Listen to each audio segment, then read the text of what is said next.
कि मेरे बारे में कोई राय कायम ना करना, मेरे बारे में कोई राय ना कायम करना, मेरा वक्त बदला तुम्हारी राय बदल जाएगी।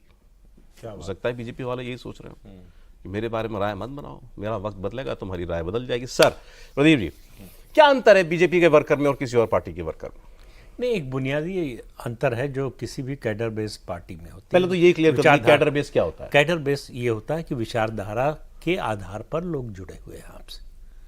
बीजेपी का जो कैडर है वो पैसे के लिए, पद के लिए जो लोग काम करते हैं, अपना व्यवसाय उनका अलग है, पार्टी के लिए काम करते हैं क्योंकि कमिटमेंट है विचारधारा के प्रति। वैसे तो और पार्टियों के कार्यकर्ता भी हैं। नहीं है। कांग्रेस में आप चले जाइए, पता कर लीजिए, पैसा मिलेगा तो काम होगा, पैसा नहीं मिलेगा नहीं काम होगा। सभी पार्टियों में एक तो कोई पार्टी अपने कार्यकर्ता को पैसा तो देते नहीं, कोई तनख्वाह पे तो रखते नहीं है। तनख्वाह पे नहीं रखते, लेकिन दूसरी ये जो आजकल थोड़ा संघर्ष दिखता है कि प्रशासन नहीं सुन रहा है, वो हमारी थाने पे सुनवाई नहीं, वो जो कल्चर बनाया है दूसरी पार्टियों ने कि उनकी पार्टी का कार्यकर्ता थाने पर जाएगा, थानेदार उठ के सलाम करेगा और उसका गलत काम जरूर करेगा, सही करे न करे।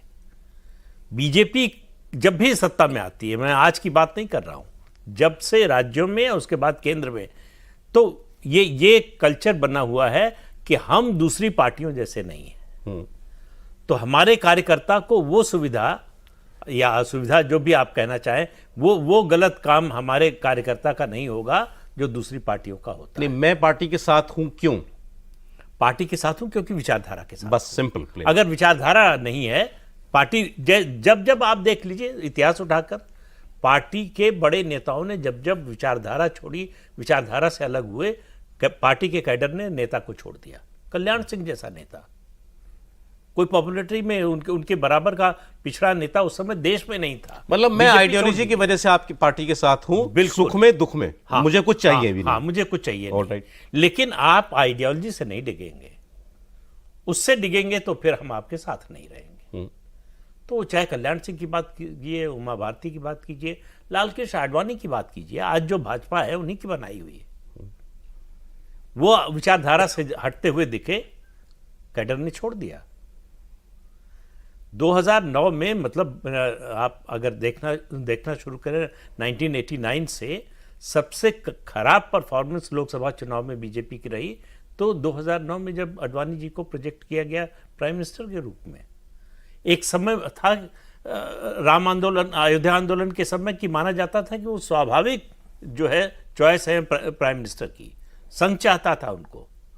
अटल जी अगर उस समय बहुमत आया होता तो मुझे नहीं लगता कि अटल जी प्रधानमंत्री बने होते। अच्छा, तो आडवाणी जी बने होते।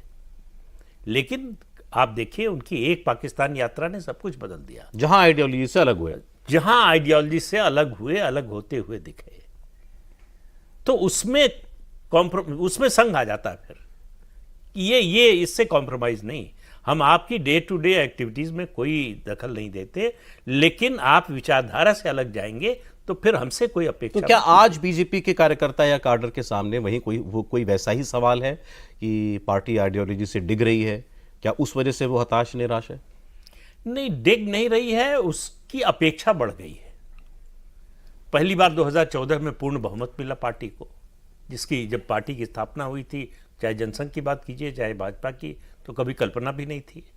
फिर दूसरी बार उससे बड़ा बहुमत मिल गया, तो ये लगा कि अब नहीं होगा तो कब होगा। क्या जो नहीं, बहुत सी बातें हैं। एक सबसे बड़ी बात यह है कि जो काम मुसलमानों के लिए अल्पसंख्यकों के नाम पर दूसरी पार्टियां सरकारें करती रहीं, वही आप भी कर रहे हैं।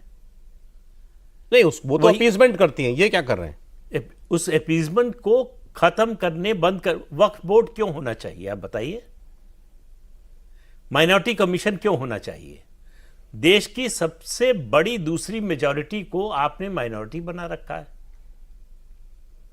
तो कांग्रेस पार्टी करे तो समझ में आता है, 10 साल में हमारी सरकार भी वही करे। ये बीजेपी का कार्डर चाहता है सब बंद हो, वो चाहता है कि इसमें बदलाव हो। हम जिसका विरोध करते रहे हैं वही अगर हम भी कर रहे हैं तो फिर उनमें हमें अंतर क्या रहा? तो वो जो अपेक्षा है, वो जैसे जैसे आपकी ताकत बढ़ती है वो बढ़ती जाती है। अब 370 हो गया, राम मंदिर बन गया, यूनिफॉर्म सिविल कोड की बात कर दी आपने अपने मैनिफेस्टो में। उसको अब ये कायदे से होना चाहिए कि बहुत बड़ा काम हो गया, हो भी गया, ऐतिहासिक काम है। कम से कम मैंने तो नहीं सोचा था कि मेरी जिंदगी में ये फिर काम होगा। बिल्कुल ठीक।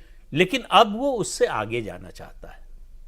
ये दिल मांगे मोर वाला जो है ना, वो संतुष्ट नहीं होता। कार्यकर्ता की ही बात नहीं कर रहा हूं, आम लोगों की भी जो मिलता है उस पर आप अगर ये मान लें कि संतुष्ट हो जाएगा, क्योंकि आपसे अपेक्षा है। फर्क ये है, लोग कहते हैं कि भाई दूसरे दलों ने तो कुछ नहीं दिया। आप बताइए कि तुष्टीकरण की बात, राजनीति की बात करते हैं हम लोग, मुसलमानों को कांग्रेस पार्टी ने क्या दिया? नहीं, अब तो वो शुभेंदु अधिकारी ने शुरू कर दिया ना एक राग बंगाल में, ये सबका साथ सबका विकास वो बंद हो। कार्यकर्ता के मन की बात बोल रहे हैं। वो हो चाहे नहीं हो, पार्टी तय करे ना करे, लेकिन ऐसी बात कार्यकर्ता सुनना चाहता है, अपने बड़े नेताओं से सुनना चाहता है। तो क्या चाहते हैं, मुसलमानों के लिए नहीं बिल्कुल नहीं, बंद कर दे सरकार? नहीं बिल्कुल बंद ना करें, लेकिन आपकी प्राथमिकता का फर्क देखना चाहिए। आप हिंदू मुसलमान भी ना करें। हम बताइए, हमको बताइए, आपको किसने रोका है कि देश भर में जितनी दलित बस्तियां हैं, सबसे पहले मकान जो है प्रधानमंत्री आवास योजना में वहां बनेगा? तो नहीं बन रहा है भाई, जो कोटा सबका तय है उसके हिसाब से बन रहा है। आप कह रहे हैं ऑन प्रायोरिटी उनको मिले। हाँ, तो दलितों को मिले। जो उनकी आबादी का अनुपात है उससे ज्यादा मिल रहा है। ये जमीन पर दिखाई दे रहा है। किसको? मुसलमानों को। मुसलमानों। और उसके बावजूद वो इन सब बातों को मानते हैं कि हमको ज्यादा मिल रहा है, बिना भेदभाव के मिल रहा है, बिना परेशानी के मिल रहा है। जब से सरकार ये आई है दंगा नहीं हो रहा है, कानून व्यवस्था की कोई स्थिति नहीं। 2022 के चुनाव में हमने वेस्टर्न यूपी में बोलते हुए लोगों को सुना, मुस्लिम बस्तियों में, कि हम चाहते हैं कि जो है हम वोट देंगे अखिलेश यादव को, लेकिन हम चाहते हैं योगी जी मुख्यमंत्री रहे। अब आप बताइए, इसका कोई मतलब है?